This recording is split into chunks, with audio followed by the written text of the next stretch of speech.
Прекомерното користење на технологијата уште од мали нозе може да донесе сериозни последици по психофизичкиот развој на децата, нагласуваат стручните лица.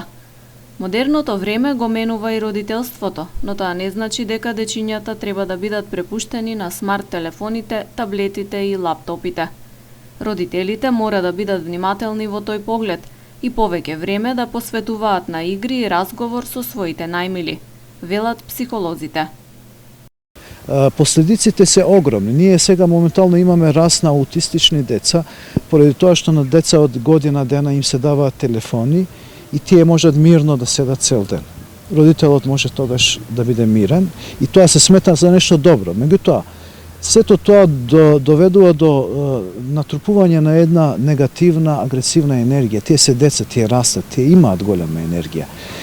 И ако имаме тој фактор на натрупена негативна енергија, недостаток на вредности, недостаток на родителски совети, родителска контрола, бидејќи преку интернет навистина нема контрола што деца конзумираат.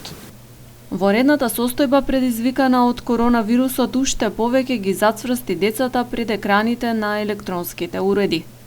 Во услови кога и наставата се одвива онлайн, неизбежно е тие да поминуваат одреден дел од денот на интернет. Психолозите нагласуваат дека останатото време родителите треба да се потрудат да им го исполнат со креативни активности, соодветни на нивната возраст и интереси.